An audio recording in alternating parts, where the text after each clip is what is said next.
రెడ్డి ఎవరితోనైనా ఫుట్బాల్ ఆడుకోవచ్చు, కానీ రెండేళ్లలో అన్ని వర్గాలను మోసం చేసిన ఆయనను ప్రజలే ఫుట్బాల్ ఆడుడు ఖాయమని బీఆర్ఎస్ వర్కింగ్ ప్రెసిడెంట్ కేటీఆర్ హెచ్చరించారు. ఎన్నికలు ఎప్పుడొచ్చినా బుద్ధి చెప్పేందుకు సిద్ధంగా ఉన్నారని తేల్చి చెప్పారు. పాలనా వైఫల్యాలతోనే దిగ్గజ కంపెనీలు పక్క రాష్ట్రాలకు తరలిపోతున్నాయని ఆరోపించారు.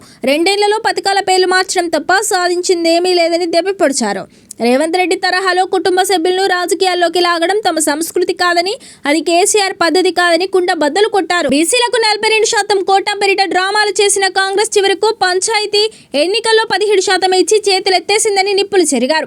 పంచాయతీ ఎన్నికల్లో 66% స్థానాలు గెలిచామని విర్రవీగుతున్న రేవంత్ రెడ్డి దమ్ముంటే ఫిరాయించిన 10 మంది ఎమ్మెల్యేలతో రాజీనామా చేయించాలని సవాల్ విసిరారు. తాను వర్కింగ్ ప్రెసిడెంట్ గా ఉన్న సందర్భంలో బీఆర్ఎస్ అనేక విజయాలు సాధించిందని, కానీ రేవంత్ రెడ్డి వర్కింగ్ ప్రెసిడెంట్ గా ఉన్నప్పుడు కాంగ్రెస్ అనేక సార్లు ఓటమిని మూటగట్టుకున్నదని గుర్తు చేశారు.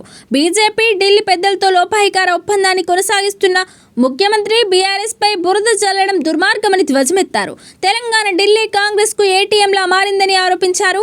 నగరాన్ని 3 ముక్కలు చేయాలనే రేవంత్ ఆలోచన అశాస్త్రీయమని తేల్చి చెప్పారు. శనివారం తెలంగాణ భవన్ లో సుదీర్ఘంగా నిర్వహించిన మీడియాతో చిట్చాట్లో అనేక ప్రశ్నలకు సవివరంగా సమాధానాలు ఇచ్చారు. సీఎం రేవంత్ రెడ్డిపై తనదైన శైలిలో విమర్శలు గుప్పించారు. రాజకీయాల్లో సంస్కారం, విలువలు ముఖ్యమని కేటీఆర్ వ్యాఖ్యానించారు. సీఎం రేవంత్ రెడ్డి ఇంట్లోని మహిళలు, పిల్లలు, ఆయన మనుమడి గురించి మాట్లాడనని, వారి కుటుంబ సభ్యుల విషయంలో చిల్లర రాజకీయాలు చేయనని స్పష్టం చేశారు. రాజకీయ పోరాటం కేవలం నేతల మధ్య ఉండాలని, గతంలో అస్సాం సీఎం రాహుల్ పుట్టుకను ప్రశ్నించిన సందర్భంలో కేసీఆర్ నిర్ద్వంద్వంగా ఖండించారని గుర్తు చేశారు. విలువలతో కూడిన రాజకీయమే తమ సంస్కృతి అని ఉద్ఘాటించారు. రేవంత్ రెడ్డి మొన్న మీడియాతో మాట్లాడిన సమయంలో మనుమడితో ఫుట్బాల్ ఆడిన అంశంపై స్పందించాలని కోరగా, తాను ఆయన మనుమడి గురించి మాట్లాడనని, కేసీఆర్ ఎలాంటి పద్ధతి నేర్పించలేదని తేల్చి చెప్పారు.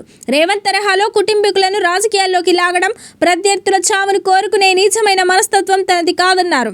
రేవంత్, ఆయన మనుమడు, కుటుంబీకులు నిండు నూరేళ్లు ఆయురారోగ్యాలతో జీవించాలని ప్రార్థిస్తానని పేర్కొన్నారు. కానీ రాజకీయంగా రేవంత్ రెడ్డిని వదిలిపెట్టే ప్రసక్తే లేదని తేల్చి చెప్పారు. బీసీలకు 42% రిజర్వేషన్లు ఇస్తామని చెప్పిన కాంగ్రెస్ దారుణంగా వంచిందని కేటీఆర్ విరుచుకుపడ్డారు. గతంలో 23% ఉన్న రిజర్వేషన్లను 17% తగ్గించిందని మండిపడ్డారు.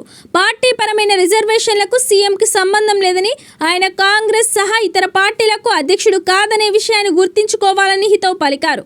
బీసీలకు సీట్లు ఇచ్చే అంశంపై తాము రేవంత్ నుంచి పాఠాలు నేర్చుకోవాల్సిన అవసరం లేదని, అనేక సందర్భాల్లో మెరుగైన ప్రాతినిధ్యం కల్పించామని గుర్తు చేశారు.